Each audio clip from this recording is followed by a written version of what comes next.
عمرك رجعت من الشغل وأول ما دخلت البيت حسيت إنك مش قادر تعمل حاجة؟ بتقعد شوية تفتح موبايلك تتفرج على حاجة وبعدين فجأة تلاقي الساعة بقت 12 بالليل وتقوم تاني يوم بنفس الحالة؟ المشكلة مش في الوقت، المشكلة إننا بنهدر طاقتنا من غير ما نحس. في الفيديو ده هنعيد ترتيب الليل مع بعض خطوة بخطوة عشان تعرف تريح، تتطور وتعيش بجد، مش بس تكمل اليوم. أنا كنت بشتغل وارجع البيت مخنوقة لحد ما بدأت عادة بسيطة جداً. بمجرد ما بخلص شغلي بقوم باخد 3 أنفاس عميقة وأقفل اللابتوب بإيدي. عارف، الحركة دي لوحدها دماغي بقت تفهمها. الشغل خلص، دلوقتي ده وقتي أنا. فترة بعد الشغل دي مش وقت حر سايب كده، خليه 3 مراحل. أول مرحلة وقت الراحة، سيبك من أي تفكير أو قرارات، خد دش، اقعد هادي، اسمع مزيكا أو حتى اقعد ساكت، ده وقت الهدوء فعلاً.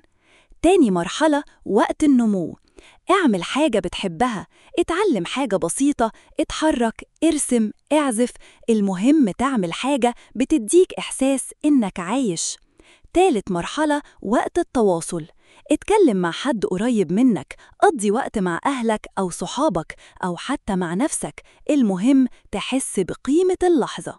معظم الناس بتبدأ يومها من أول ما تصحى، بس الصح تبدأ من آخره. جرب كده، حدد إمتى عايز تنام وابدأ رجع كل حاجة وراها. يعني لو هتنام 11 خليك عارف إمتى تبدأ كل مرحلة. الطريقة دي هتخليك تصحى مرتاح مش مدغدغ.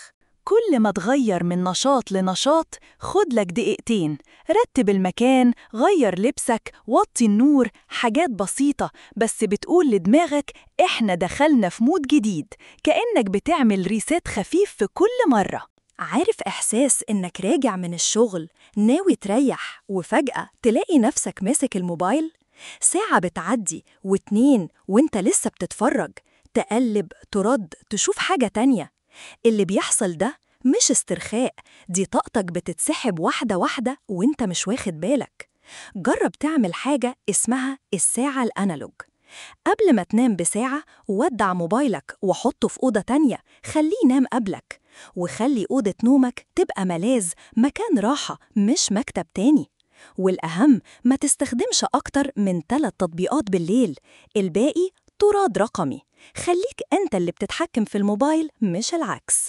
قبل ما تنام جرب تكتب لنفسك كلمة أو جملة بسيطة، أنا حابب أحس بإيه بكرة، مش إيه المفروض أعمله. واسأل نفسك كل ساعة كده، أنا حاسس بإيه دلوقتي؟ بس كده، مش لازم تحل الإحساس، بس سميه.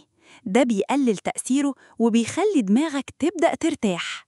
مش لازم تبدأ بكل حاجة مرة واحدة، ابدأ بحاجة صغيرة النهاردة، كوباية شاي أو عادة بسيطة هتفتح لك باب جديد في آخر اليوم. افتكر، الليل مش وقت تضيعه، ده الوقت اللي بتبني فيه حياتك. ولو الفيديو ده فادك أو ناوي تجرب حاجة من اللي سمعتها، عرفني في الكومنتات هتجرب إيه وابعته لحد يستفيد منه. وممكن تشترك في القناة علشان تشوف كل جديد، وصدقني أكيد في مرة هتشوف فيها فيديو ويغير حياتك كلها للأحسن.